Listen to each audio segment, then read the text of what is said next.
30 سورۃ الشمس آیت نمبر 1۔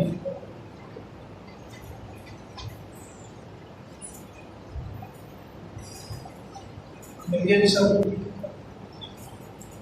اعوذ باللہ من الشیطان الرجیم، اعوذ باللہ من الشیطان الرجیم، بسم اللہ الرحمن الرحیم، بسم اللہ الرحمن الرحیم، والشمس وضحاها، والشمس وضحاها، والقمر اذا تلاها، والقمر إذا تلاها، والنهار اذا جلاها، والنهار إذا جلاها، والليل اذا يغشاها، والليل إذا يغشاها، والسماء وما بناها، والسماء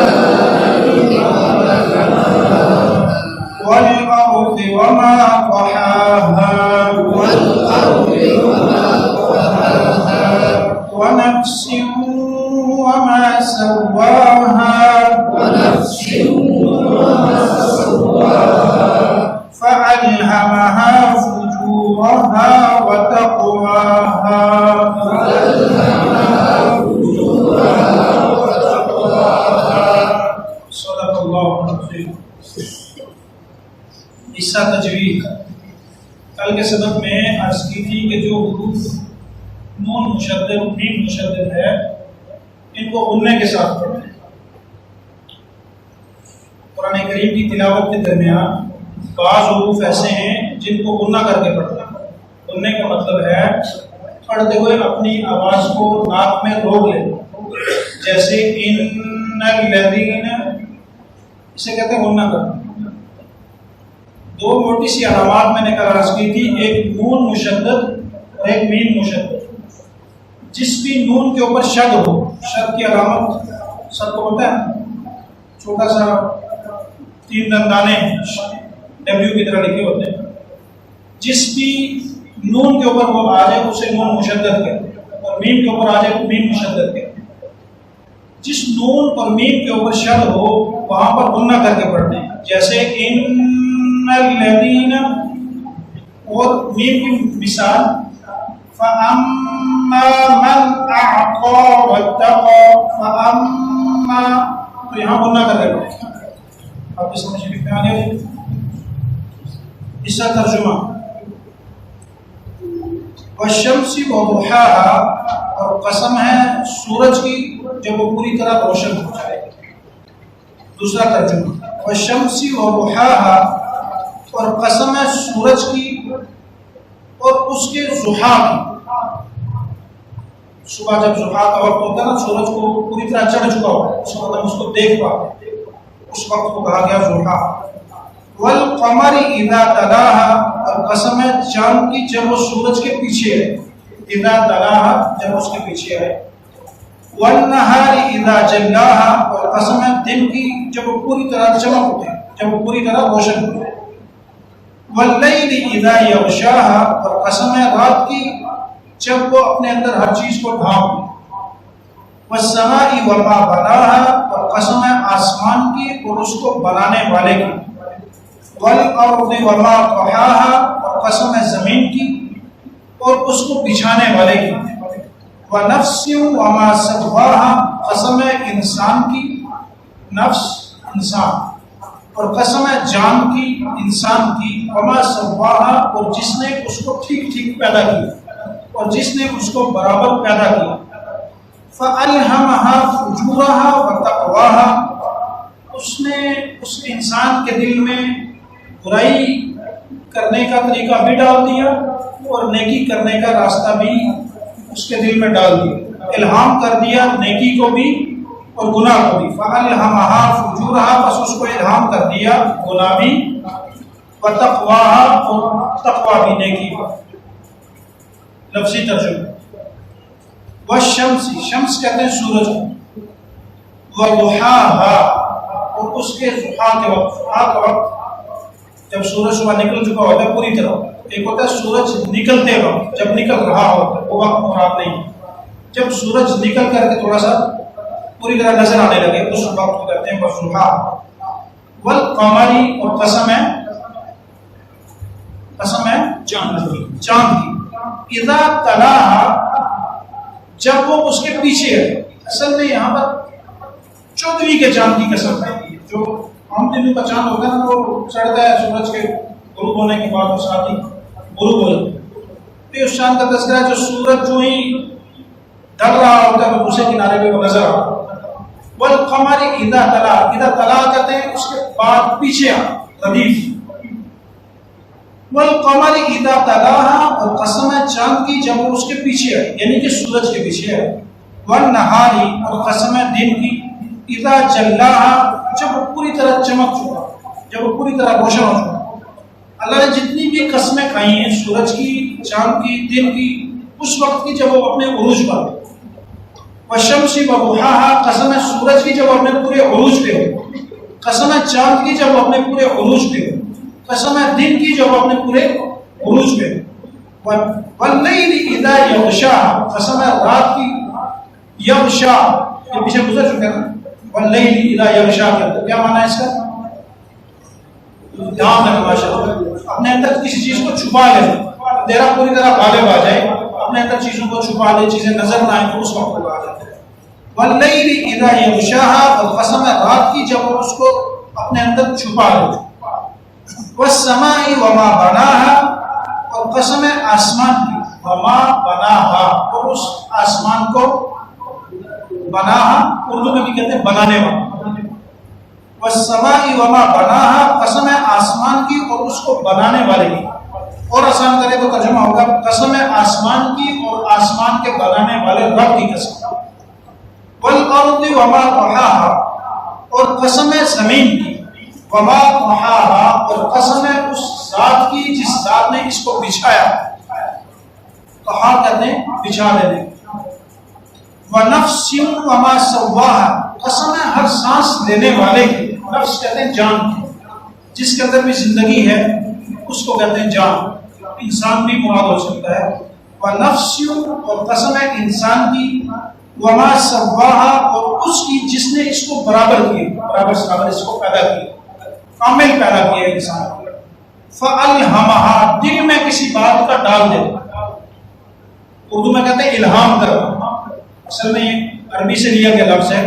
فَأَلْهَمَهَا، اس کو الہام کیا، اس کے دل میں ڈالا۔ فُجُورَهَا، اس کی نافرمانی، اللہ تعالیٰ کی نافرمانی، اللہ تعالیٰ کی نہ ماننے، فجور گناہ، فتقواها، اور نیکی کو، تقوی۔ تفسیر، اس سورت کا نام سورۃ الشمس ہے، پہلی آیت کا جو پہلا لفظ ہے وہ بھی والشمس ہے، اسی مناسبت سے سورت کا نام رکھا گیا۔ اس سورت میں اللہ رب العالمین نے قسمیں کھا کر کے بڑی خاص چیز کو بیان فرمایا کہ کامیاب انسان کون ہے، اس کو بیان اللہ نے فرمایا۔ قسمیں کھائیں، گنتی کر لیتے ہیں ذرا۔ والشمس وضحاها، ایک، والقمر اذا تلاها، دو، والنہار اذا جلاها، تین، واللیل اذا یغشاها، چار، والسماء وما بناها، پانچ، والارض وما طحاها، چھ، ونفس وما سواها، سات۔ ایک اور ترجمہ اگر کیا جائے، جیسے دوسرا ترجمہ میں نے نفسی ترجمے میں کیا، والارض، اور قسم ہے زمین کی، بلکہ اس سے پچھلی آیت ہے والسماء وما بناها، اور قسم ہے آسمان کی، وما بناها، اور قسم ہے اس کے بنانے والے رب کی، اور دو قسمیں۔ والارض وما طحاها، قسم ہے زمین کی اور زمین کو بنانے والے رب کی قسم۔ ونفس وما سواها، قسم ہے انسان کی، جان کی، نفس کی، اور اس کو بنانے والے کی۔ 7 یا 10 قسمیں بنتی ہیں۔ یہ قسمیں کھانے کے بعد اللہ رب العالمین نے انسان کے اندر جو کامیاب ہے اس کو بھی بیان کرنا ہے، اور جو ناکام ہے اس کو بھی بیان کرنا ہے۔ جواب قسم کل کے سبق میں آئے گا انشاءاللہ، اس کو کل کے سبق میں ہی پڑھیں گے۔ دو چیزیں یہاں سمجھ لیں، پہلے شرعی مسئلہ سمجھ لیں، قسم کھانا، اس کا شرعی حکم کیا اور قسم کس کی کھا سکتے ہیں؟ کیونکہ اس صورت کے اندر آپ دیکھتے ہیں چاند کی بھی قسم ہے، سورج کی بھی قسم ہے، زمین کی بھی قسم ہے۔ انسان کے لیے، مسلمان کے لیے غیر اللہ کی قسم کھانا درست نہیں ہے۔ میرے اور آپ کے لیے غیر اللہ کی قسم کھانا درست نہیں ہے۔ جب بھی مسلمان قسم کھائے گا تو وہ اللہ کی قسم کھائے گا۔ کس کی قسم کھا سکتے ہیں؟ اللہ کی قسم کھا سکتے ہیں۔ غیر اللہ کی قسم کھانا شرعی طور پر درست نہیں ہے۔ نمبر 2، ہر وقت قسم نہیں کھاتے۔ ہر وقت جو قسم کھاتے ہیں وہ جھوٹے کی راہ، ہماری تجارتیں، ہمارے کاروبار یہ قسموں کے اوپر مبنی ہے۔ ہم قسمیں کھا کر کے اپنا مال بیچتے ہیں اور جھوٹ بول رہے ہوتے اسرا، یہ درست نہیں ہے۔ زیادہ قسمیں کھانا یہ جھوٹے کی علامت ہے۔ قسم نہیں کھائی جاتی، بہت زیادہ ضرورت پیش آ جائے، بہت خاص کام ہو، بہت اہم بات ہو، قسم کھا سکتے ہیں، وگرنہ نہیں کھا سکتے۔ نمبر 3، قسم کھاتے وقت یا قسم کھاتے وقت دل و دماغ کو حاضر رکھنا چاہیے۔ دماغ کی ہر کھڑکی کھلی ہونی چاہیے۔ ہمارے یہاں قسمیں کھا لیتے ہیں، قسم کھانے کے بعد پوچھتے ہیں جی آپ اس کا حل کیا؟ ہمارے ہاں زیادہ تر طلاق کی قسمیں کھاتے ہیں لوگ، یا ایسی قسم کھا لیں گے کہ مجھے میرا فلاں کام ہو گیا تو مجھے قسم ہے میں 100 روزے رکھوں گا۔ رکھنے کی توفیق لوگ بھی نہیں ہوتی۔ تو قسم کھاتے وقت ایسا جملہ منہ سے ختم نہ کہیں جو پورا نہیں ہو سکتا۔ جذبات میں اور بہت زیادہ خوشی میں، بہت زیادہ غمی میں قسم کبھی نہ کریں۔ قسم اعتدال سے، ایسی قسم کھائیں جو بعد میں پوری بھی ہو سکے۔ اس لیے کہ قسم 3 طرح سے ہوتی ہے۔ ایسی قسم جو ماضی کے کسی کام پر کھائی گئی ہے۔ نمبر 2، ایسی قسم جو ماضی کے کسی کام پر جان بوجھ کر جھوٹی قسم کھاتے ہیں۔ پہلی قسم ماضی کے کسی کام پر سچی، نمبر 2 جھوٹی، اور نمبر 3 مستقبل کے بارے میں قسم کھانا تو مجھے قسم ہے میں فلاں کام کروں گا۔ یہ 3 طرح کی قسم ہے۔ جو جھوٹی قسم ہے نا اس کے اوپر توبہ استغفار، اس کے لیے کیا ہے؟ توبہ استغفار۔ سچی قسم کے اوپر پکڑ کوئی نہیں ہے۔ لیکن جو ان فیوچر آپ قسم کھاتے ہیں کہ میں آنے والے زمانے میں یوں کروں گا، وہ نافذ العمل ہوتی ہے۔ اگر کسی نے بیوی کے لیے قسم کھائی طلاق کی تو وہ نافذ ہوگی۔ کسی نے قسم کھا لی، ہمارے ہاں لڑتے ہیں تو کہتے ہیں کہ مجھے قسم ہے میں فلاں کے گھر نہیں جاؤں گا۔ وہ کون ہوتا ہے جس کے گھر کی قسم کھا رہا ہوتا ہے؟ وہ بھائی ہوتا ہے، قسم ہوتا ہے، چچا صاحب ہوتا ہے، خالہ صاحب ہوتا ہے، میں فلاں کے گھر نہیں جاؤں، مجھے قسم ہے۔ پھر ہم جدا رہ تو نہیں سکتے نا، جب انہیں رشتے اللہ بات ذہن میں ڈال دیتے ہیں، عقل میں ڈال دیتے ہیں، مل جاتے ہیں آپس میں، لیکن اس کے گھر جانا پڑ جاتا ہے۔ تو جب گھر جاتے ہیں تو حانس ہو جاتے ہیں۔ تو لہٰذا قسم کھاتے وقت دل و دماغ کی ہر کھڑکی کھلی ہونی چاہیے۔ بالفرض اگر کوئی ایسی قسم کھا لی جو پوری نہیں ہو سکتی، اس کا ازالہ یہ ہے کہ اس قسم کا کفارہ ہوگا 3 مساکین کو کھانا کھلانا، روزے رکھنا، 3 دن مسلسل روزے رکھنا، 10 مساکین کو کھانا کھلانا۔ یہ پہلی کھانے سونے کے بعد پہلا کام یہ ہے کہ آپ 10 مساکین کو کھانا کھلائیں، یا ان کو کپڑے پہننا ہے، 2 وقت کا کھانا یا ان کو کپڑے پہننا۔ تیسرا کام یہ ہے کہ یا 3 روزے رکھیں۔ بہرحال ضمن یہ بات عرض کرتی ہے، یہاں پر زمین کی قسم کھائی گئی، آسمان کی قسم کھائی گئی، تو یہ مسلمانوں کے لیے جائز ہے۔ سوال یہ کہ قرآن میں قسم ہے آسمان کی، تو جواب یہ کہ یہ قسم میں اور آپ نے نہیں کہی، یہ قسم اللہ نے کہی، یہ قسم اللہ نے۔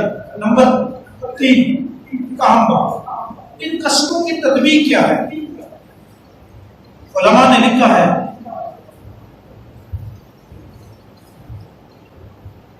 کہ آگے انسان کی کامیابی کا تذکرہ ہے اور پیچھے ان لمحات کا تذکرہ ہے، اس وقت کا تذکرہ ہے جہاں انسان کو جلوت بھی حاصل ہوتی ہے اور خلوت بھی حاصل ہوتی ہے۔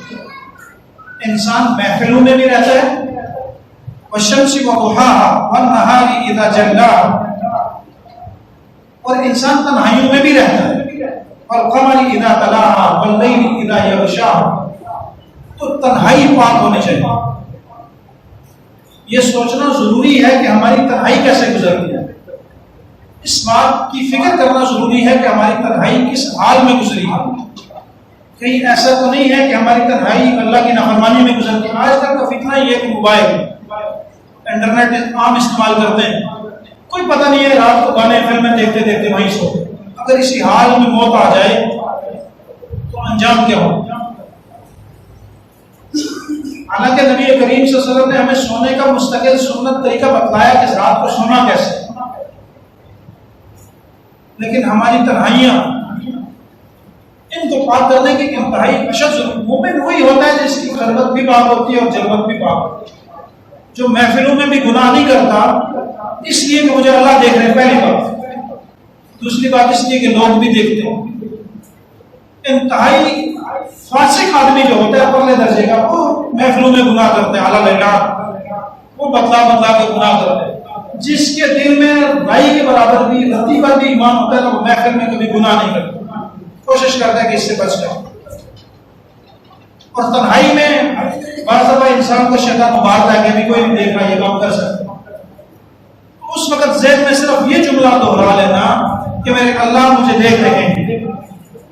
اللہ سی سی ٹی وی کیمرے لگے ہوئے تو ہم جھجک جاتے ہیں کہ یہ کام یہاں نہ کریں، کوئی دیکھ رہا، دیکھا جا رہا۔ تو اگر ہمارے ذہنوں میں یہ بات فٹ آ جائے کہ اللہ دیکھ رہا ہے تو ہماری تنہائیاں بھی پاک ہو سکتی ہیں۔ تو بہرحال یہ تطبیق ہے ہماری خلوت اور جلوت کے ساتھ، ہماری محفلوں کے ساتھ اور ہماری تنہائی کے ساتھ۔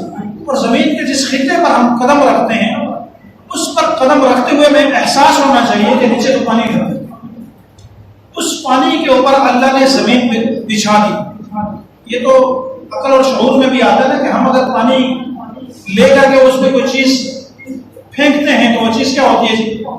ڈوب جاتی ہے۔ آرام سے رکھیں تب بھی ڈوب جاتی ہے۔ لیکن اللہ نے اسی پانی پر اپنی کامل قدرت سے زمین کو ٹھہرا دیا ہے، زمین ڈوبتی نہیں۔ اس سے پتہ یہ چلتا ہے کہ اللہ قادر ہے۔ یہ مشاہدات ہے، اللہ کے قادر ہونے کی مشاہداتی دلیل ہے۔ مشاہدے میں ہم دیکھتے ہیں کہ پانی ڈبو دیتا ہے، لیکن اسی پانی پر اللہ نے زمین کو بچھایا اور زمین ڈوبتی نہیں۔ پھر اللہ نے زمین کو ٹھہرانے کے لیے، ثابت کرنے کے لیے کہ ہلے بھی نہیں، اوپر پہاڑوں کو میخوں کی مانند گاڑ دیا۔ وَالسَّمَاءِ وَمَا بَنَاهَا بِغَيْرِ عَمَدٍ تَرَوْنَهَا۔ اللہ فرماتے ہیں کہ میں نے آسمان بنایا، چھتیں ہم بھی بناتے ہیں، لیکن ان کو ستون لگانے پڑتے ہیں کہ کہیں کہیں سے لٹک نہ جائے، کہیں گر نہ پڑے۔ اللہ فرماتے ہیں چھوٹی چھوٹی چھتیں بناتے ہو لیکن ان کو ستون لگانے پڑتے ہیں۔ میں نے آسمان بنایا بغیر عمد، بغیر کسی ستون کی۔ اللہ رب العالمین نے اتنا بڑا آسمان کھڑا کر دیا، ہم ایک تن کا ہوا میں معلق نہیں رکھ سکتے، لیکن اللہ رب العالمین نے پورے کا پورا آسمان، بلکہ ساتوں آسمان بغیر کسی ستون کے کھڑے کر دیا۔ تو قسم ہے اس آسمان کی، وما بنا، اور اس کو بنانے والے رب اللہ کے قادر ہونے کی، اللہ کے خالق ہونے کی بہترین تعبیریں ہیں۔ جہاں پر یہ قسمیں ہیں، مقصود بھی اس سے قسم ہی ہے۔ اس سے یہ مقصود نہیں ہے کہ آسمان کیسے بنایا، یہ مقصود نہیں ہے کہ زمین کے اوپر بندروں کے کیسے بنایا، لیکن یہ بھی سمجھا جا سکتا ہے، یہ بھی غور کیا جا سکتا ہے کہ دیکھیں نا آسمانوں کے اوپر چمکنے والا جو سورج اللہ نے کیسے پیدا کرا۔ کیا ہم کو اللہ کے علاوہ کوئی ایسی ذات ہے جو بنا سکتی ہے؟ ہم نے بنائی لائٹیں لیکن چارج کرنی پڑتی ہے، بجلی لگانی پڑتی ہے۔ اللہ نے ایسی چیز بنائی جس کو کسی دوسرے کی احتیاج نہیں۔ والشمس وضحاها، چاند کیسا خوبصورت بنایا، والقمر اذا تلاها والنهار اذا جلاها، دن کیسا خوبصورت بنا، اور پھر واللیل اذا یغشا، رات کیسی پرسکون بنے۔ دن بنایا کمانے کے لیے، رات بنائی آرام کرنے کے لیے۔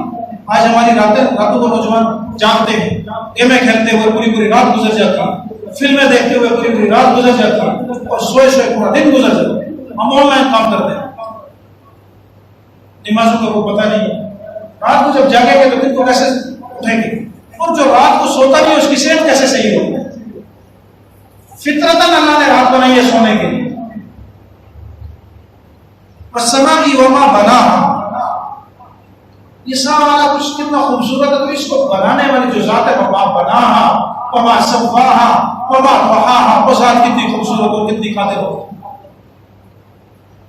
اللہ فرماتے میں نے انسان کو بنانے کے بعد، ہم کہتے ہیں نا توفیق نہیں ملتی، مجھے اس کام کی کوئی توفیق نہیں ملتی، جبکہ اللہ کا قرآن کہتا ہے فَأَلْهَمَهَا فُجُورَهَا وَتَقْوَاهَا، میں نے نیکی کی توفیق بھی دی ہے گناہ کی توفیق بھی دی ہے۔ اللہ نے کسی کا بازو پکڑ کے نہیں کہا کہ تو گناہ کر، کسی کا بازو پکڑ کے نہیں کہا کہ تو نیکی کر۔ ایک بہت باریک مسئلہ، آپ ہمتاً میری طرف متوجہ ہوں گے تو بات سمجھ آئے گی، خالی ذہن ہوگا۔ ہم کہتے ہیں جب سب کچھ لکھا ہے، لوح محفوظ کے اندر ہر چیز محفوظ ہے، تو پھر انسان سے سوال و جواب کس لیے؟ مثلا انسان چوری کرتا ہے، جب لوح محفوظ میں لکھا کہ چوری کرے گا تو اسے کرنی ہے نا۔ سمجھنے میں تھوڑی سی ہم سے غلطی ہے۔ جو لوح محفوظ میں لکھا گیا انسان اس کا محتاج نہیں ہے، جو لوح محفوظ میں لکھا گیا انسان اس کا گائیڈ کرنا نہیں ہے۔ اس کی ایک مثال لے لیتے ہیں بات سمجھانے کے لیے۔ دو لوگ ہیں، دو انسان ہیں، وہ دونوں انسان کسی کے سامنے کوئی واقعہ بیان کرتے ہیں۔ مثال کے طور پر اگست کا مہینہ تو پاکستان کیسے بنا؟ ہمارے ہاں بزرگ بھی کافی بڑے بڑے بیٹھے ہیں، انہوں نے آنکھوں سے بنتے ہوئے دیکھا پاکستان کیسے بنا، اس وقت کے حالات سارے ان کے سامنے۔ دوسرا ان کے ساتھ جو آدمی ہے اس نے دیکھا نہیں ہے کہ پاکستان بنتے وقت حالات کیا تھے۔ دونوں سے کوئی جج پوچھتا ہے، کوئی تیسرا آدمی پوچھتا ہے بتاؤ یار پاکستان بنتے وقت حالات کیسے تھے، دونوں صحیح بتلاتے ہیں۔ تو کمال کس کا ہے؟ دوسرے کا کمال ہے جس نے دیکھا نہیں ہے، اس کے علم کا کمال ہے۔ ایک تو وہ ہے نا اس نے مشاہدے سے دیکھا ہے، اس کی آنکھوں سے اس کو پتا ہے کہ یہ ہوا تھا۔ دوسرا ہوا کہ اس نے نہ پڑھا ہے نہ دیکھا ہے، لیکن ایک اندازے سے بتا رہا ہے کہ اس وقت کیا کیا ہوا تھا۔ تو اس کے علم کا کمال ہے، وہ بتا رہا ہے کہ صحیح بتا رہا ہے، علم کا کمال۔ اللہ نے جو لوح محفوظ میں لکھ رکھا ہے ہم اس کے محتاج نہیں کہ ہم ایسا ہی کریں گے، لیکن وہ میرے اللہ کے علم کا کمال ہے کہ انسان کے کرنے سے پہلے لکھ دیا کہ انسان نے یہ کام کرنا ہے۔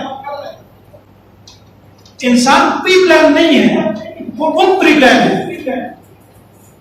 وہ بک، وہ لوح محفوظ کے اندر لکھا ہوا کلام، وہ انسان کا محتاج ہے، انسان اس کا محتاج نہیں ہے۔ انسان کبھی اس کے خلاف کر کے دکھلائے، وہ خلاف اس لیے نہیں کر سکتا کہ وہ میرے اللہ کا علم بڑا کامل ہے۔ اللہ نے جو لکھ دیا وہ 100% ہے، اس میں کوئی غلطی کا شبہ ہو نہیں سکتا۔ ہاں انسان چاہے تو جیسے گناہ کے راستے پہ چل پڑے، چاہے تو نیکی کے راستے پر چل پڑے۔ اللہ فرماتے ہیں فَأَلْهَمَهَا فُجُورَهَا وَتَقْوَاهَا، میں نے لوح محفوظ کے اندر رکھی ہوئی کتاب کے ساتھ اس کو نہیں جوڑا ہے، میں نے اس کے دل میں نیکی کا نیکی اور پرہیزگاری کو بھی ڈال دیا ہے اور گناہ کو بھی ڈال دیا ہے۔ اب چوائس انسان کی ہے کہ اس نے کون سا راستہ اختیار کرنا ہے، کون سی سوسائٹی کو اس نے اختیار کرنا ہے۔ یہ چوائس میری اور آپ کی ہے، یہ انسان کی چوائس ہے۔ ایسا کبھی نہیں ہے کہ اللہ کہتے ہیں آپ چوری کرو، اور ایسا بھی نہیں ہے کہ اللہ کہتے ہیں تو حج کر کے آ جاؤ۔ اللہ نے دونوں راستے دکھائے، تو لہٰذا جب آسان ہو تو یوں کہنا مانا نہیں رکھتا کہ مجھے توفیق ملے گی تو میں نماز پڑھوں۔ اللہ نے توفیق دے دی ہے، قوم کامل ہیں، سالم ہیں، اللہ نے آزاد دیے ہیں، چلنے کے لیے پاؤں ہیں، بولنے کے لیے زبان ہے، سننے کے لیے کان ہے، دیکھنے کے لیے آنکھیں۔ توفیق کس چیز کا نام ہے؟ اسی کو تو توفیق کہتے ہیں کہ اللہ نے ہمیں صحیح سالم پیدا فرمایا، کامل پیدا فرمایا، آزاد جوارے اللہ نے عطا فرمائے، اور پھر سمجھنے کے لیے اللہ نے ذہن بھی دیا کہ کون سی چیز میرے اوپر لازم ہے۔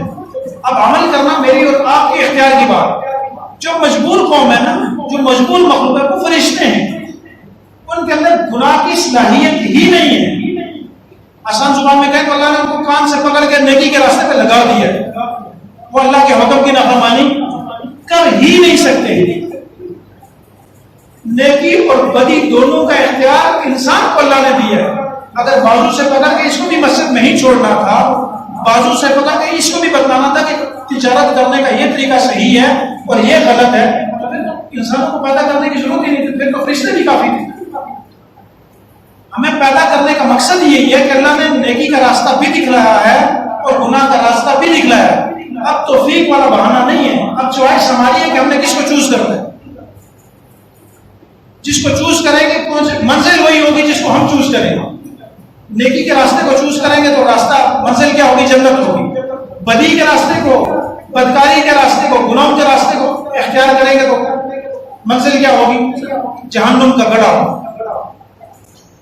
اللہ اپنا ہمارے اوپر فضل فرما دیں تو ایک الگ معاملہ ہے، ورنہ منزل ہوئی.